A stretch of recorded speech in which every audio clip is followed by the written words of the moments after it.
Tata, mama, bandeko, mesdames et messieurs, bonjour et bienvenue sur l'édite politique d'Afrique et les TV.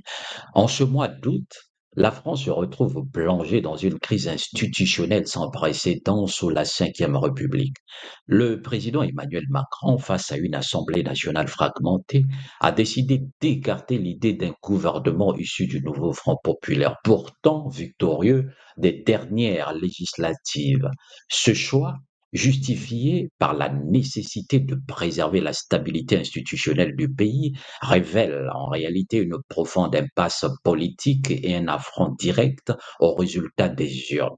Emmanuel Macron, dans son rôle de gardien de la stabilité, a affirmé que tout gouvernement du nouveau Front populaire sera immédiatement censuré par une majorité des députés, avec plus de 350 élus prêts à s'y opposer.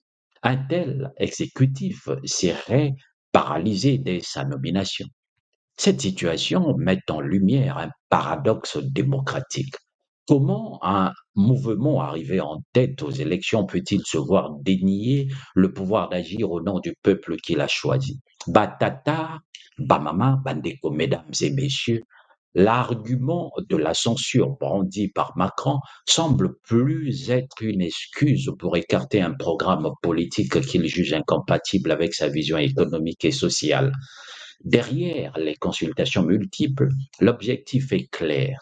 Trouver une figure consensuelle qui pourra être tolérée par une majorité hétéroclite, mais surtout préserver l'héritage macroniste. Ainsi, les partis du centre droit et du centre gauche sont courtisés, tandis que les extrêmes, à gauche comme à droite, sont marginalisés. Macron se retrouve dans une position délicate. Ne pouvant ignorer les résultats des élections, il doit composer avec une majorité hostile à son programme, tout en évitant de donner trop de pouvoir à une opposition déterminée. Les menaces de censure et de déstabilisation sont omniprésentes et la possibilité d'une crise prolongée est réelle. Batata, Bamama, Badeko, mesdames et messieurs, la nomination d'un nouveau Premier ministre sous 8 jours, comme promis par Macron, ne sera qu'un premier pas. La vraie bataille commencera une fois le gouvernement en place face à une assemblée divisée et à un pays en attente de réponses concrètes. Macron joue ici une partie risquée où chaque mouvement pourra déclencher une réaction en chaîne menaçant de faire vaciller le fragile équilibre institutionnel du pays.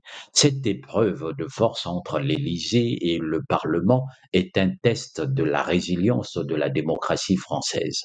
Macron appelle à la responsabilité des partis, mais c'est lui qui, en dernier ressort, doit prouver qu'il peut gouverner sans trahir le verdict des urnes. Et une tâche qui s'annonce ardue et s'émet d'embûches dans un contexte où chaque geste est scruté et où la moindre erreur pourra avoir des conséquences majeures. Tata, mama, bandeko, mesdames et messieurs, merci d'avoir suivi cet édito et à très bientôt.